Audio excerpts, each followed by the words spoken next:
Chennai shopping mall Aadi blockbuster KG sale. KG చీరల ప్రారంభ ధర కేవలం 150 రూపాయలు మాత్రమే. కొన్ని ప్రత్యేక చీరలపై రెండవ చీర కేవలం 9 రూపాయలకే సొంతం చేసుకోండి.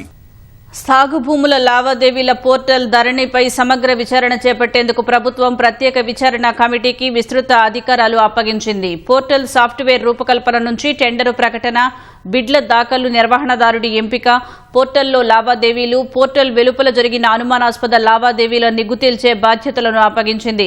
అవినీతి నిరోధక శాఖ డైరెక్టర్ జనరల్ చారు సిన్హా చైర్పర్సన్ గా కమిటీని ఏర్పాటు చేయగా 3 ఐపీఎస్, 3 ఐఏఎస్ అధికారులు సహా కేంద్ర ప్రభుత్వ రంగ సంస్థ నేషనల్ ఇన్ఫర్మేటిక్ సెంటర్ కు చెందిన టెక్నికల్ ఎక్స్పర్ట్ ను కమిటీలో నియమించారు.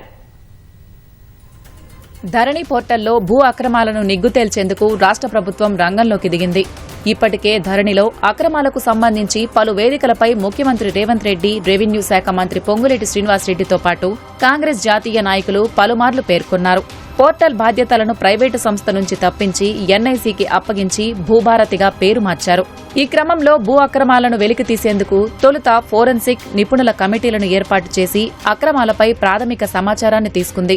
ఇటీవల జరిగిన కేబినెట్ సమావేశంలో భూ అక్రమాలు, ధరణి పోర్టల్ ఏర్పాటులో నిబంధనల ఉల్లంఘనపై చర్చించింది. అనంతరం సెట్ ఏర్పాటుపై తీర్మానించగా శుక్రవారం టర్మ్స్ ఆఫ్ రిఫరెన్స్ టీఓఆర్ను ప్రభుత్వం జారీ చేసింది.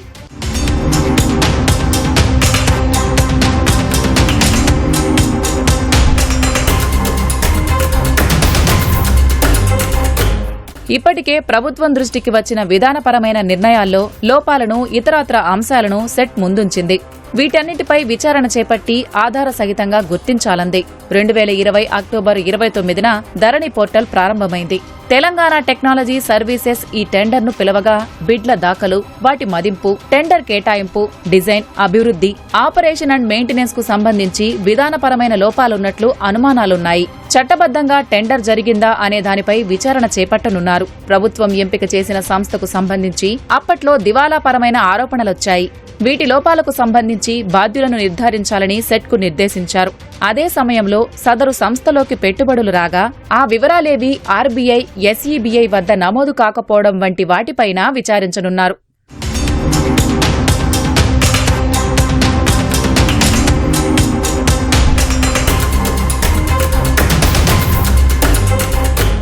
ధరణి పోర్టల్ నిర్వహణ సందర్భంగా అనధికారిక లావాదేవీలు, పోర్టల్ భద్రతకు భంగం కలిగించి సున్నితమైన భూయాజమాన్య హక్కులకు నష్టం కలిగించి ఉంటారనే కోణంలో విచారించనున్నారు.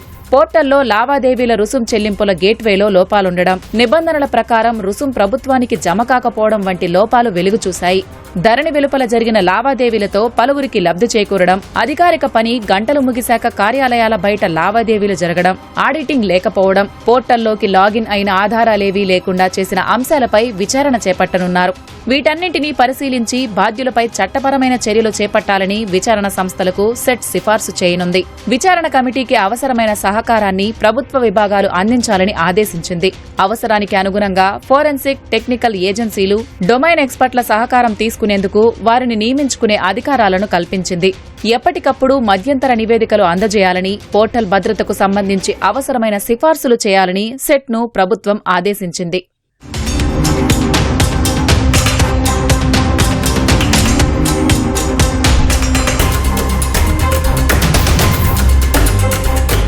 పోర్టల్ అక్రమాలకు సంబంధించి ఏర్పాటు చేసిన ప్రత్యేక విచారణ కమిటీకి సీనియర్ ఐపీఎస్ అధికారి ఏసీబీ డీజీ చారు సిన్హా చైర్పర్సన్ గా వ్యవహరించనున్నారు. పోలీస్ శాఖ నుంచి ఐపీఎస్ అధికారులు counter intelligence SP Sindhu Sharma, cyber securities SP Harshavardhan, IAS అధికారులు Telangana information technology, electronics and communication సంయుక్త కార్యదర్శి అనుదీప్ దురిశెట్టి, భూ పరిపాలనా విభాగానికి చెందిన CMRO project director Apoorv Chauhan, Utnoor ITPA PO Manda మకరంద్లు ఉన్నారు.